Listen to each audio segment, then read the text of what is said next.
अस्सलाम वालेकुम क्लास। आज हमने जो लेक्चर स्टार्ट करना है वो फोर्थ लेक्चर है और इसमें हम पढ़ेंगे इंसेक्ट्स के मुतल्लिक। लास्ट टाइम हमने जो डाइवर्सिटी पढ़ी थी डाइजेस्टिव सिस्टम के अंदर, वो इनवर्टिब्रेट में, प्रोटोजोआंस में और बाइवैल्व मोलस्क के अंदर हमने स्टडी की थी। अब हम देखेंगे कि इंसेक्ट के अंदर किस तरीके का जो है वो डाइजेस्टिव सिस्टम मौजूद है। तो इंसेक्ट में ये जो ग्रास ऊपर है, ये एक बेस्ट रिप्रेजेंटेटिव एनिमल है जिसमें एक मुकम्मल डाइजेस्टिव सिस्टम जो है या मुकम्मल डाइजेस्टिव ट्रैक मौजूद होती है और इसके अंदर होती है एक्स्ट्रा सेलुलर डाइजेशन। अब अगर इसमें देखा जाए कि जो डाइजेस्टिव सिस्टम है वो कैसे ऑपरेट करता है, तो फीडिंग के दौरान इनके माउथ पार्ट्स लाइक जो इनके मैंडिबल हैं और जो मैग्जिला है वो फूड को ब्रेक कर देते हैं या मैस्टिगेट करते हैं छोटे छोटे पार्टिकल्स में, और फूड जो है फिर माउथ के अंदर ले जाई जाती है। यानी पहले मैंडिबल्स और मैक्सिला उसको ब्रेक करते हैं, आफ्टर दैट उसको टेकअप किया जाता है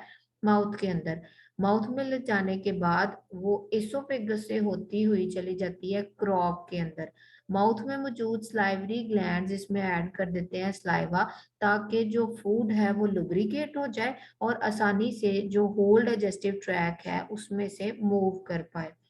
फूड जब क्रॉप में आ जाती है तो इसके अंदर जो है डाइजेशन का प्रोसेस कंटिन्यू रहता है, जो कि स्टार्ट हुआ था माउथ से, बिकॉज माउथ में मौजूद स्लाइवरी ग्लैंड्स जो स्लाइवा से क्रिएट करते हैं उसमें कार्बोहाइड्रेट को डाइजेस्ट करने वाले इंजाइम्स, जिन्हें कि एमाइलेज बोला जाता है, वो मौजूद होते हैं, जो कि वहां पर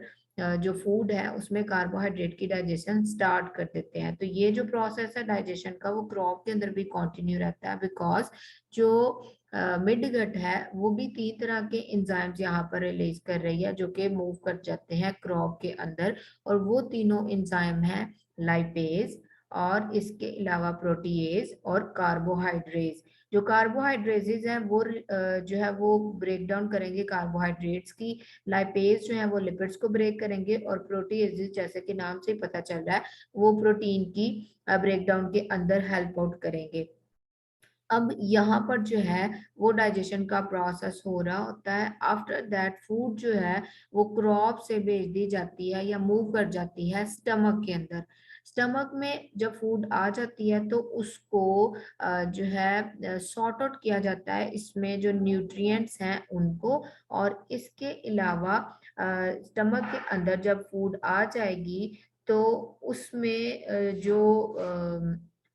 फूड पार्टिकल्स हैं उनको मैकेनिकली रिड्यूस किया जाएगा। अब यहाँ से क्या होगा कि जो जिनकी जो ब्रेकडाउन है वो अच्छे तरीके से हो गई है, स्मॉलर पार्टिकल्स हैं, उनको भेज दिया जाता है गैस्ट्रिक सिकी के अंदर, ताकि यहाँ पर जो है वो उनकी एक्स्ट्रा सेलुलर डाइजेशन कंप्लीट हो सके और बाकी जो लार्ज पार्टिकल्स होते हैं उनको दोबारा से क्रॉप के अंदर फर्दर प्रोसेसिंग के लिए भेज दिया जाता है। अब गैस्ट्रिक सिका से फाइनली जो फूड है जो कि डाइजेशन जिसकी हो चुकी है, ठीक है, उसको उन स्मॉलर पार्टिकल्स को फाइनली मूव करके भिजवा दिया जाता है इंटेस्टाइन के अंदर, और इंटेस्टाइन में फूड जाने के बाद जो है यहाँ पर इसकी एब्जॉर्प्शन हो जाती है, यानी मेजॉरिटी ऑफ न्यूट्रिएंट्स इस इंटेस्टाइन के पोर्शन के अंदर जज़ब कर लिए जाते हैं। और इंटेस्टाइन में जज़ब होने के बाद अब बाकी जो मटेरियल बचा वो तो वेस्ट मटेरियल है। सो इंटेस्टाइन से जो मटेरियल है उसको भेज दिया जाता है रेक्टम के अंदर स्टोरेज के लिए, ठीक है। रेक्टम में जाने के बाद उस मटेरियल से आयंस और जो वाटर है उसको भी एब्जॉर्ब कर लिया जाता है। इंटेस्टाइन में न्यूट्रिएंट को एब्जॉर्ब कर लिया और उस मटेरियल को जब रेक्टम में भेजा तो वहां से आयंस और वाटर को एब्जॉर्ब कर लिया। अब बाकी जो बचा वो है सॉलिड फीकल मटेरियल, यानी अब जो फेसेस हैं जिसमें से वाटर भी एब्जॉर्ब हो चुका है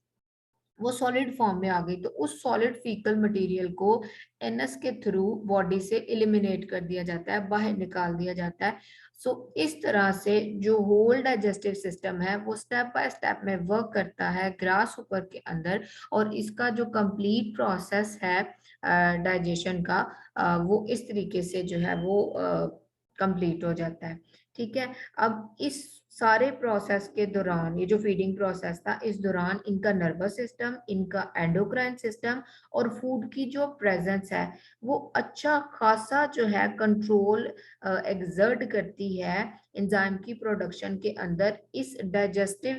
ट्रैक के वेरियस पॉइंट्स पे, यानी जिन जिन पॉइंट्स पे एंजाइम की ज़रूरत थी, उनकी प्रोडक्शन कब होनी चाहिए और कितनी अमाउंट में होनी चाहिए, ये सारी चीजें कंट्रोल की जाएंगी नर्वस सिस्टम से, एंडोक्राइन सिस्टम से, और जो प्रेजेंस है फूड की उसकी बुनियाद पे, लाइक किस टाइप का फूड है, उसमें प्रोटीन कंटेंट ज्यादा है, उसमें लिपिड कंटेंट ज्यादा है, या फिर उसमें कार्बोहाइड्रेट का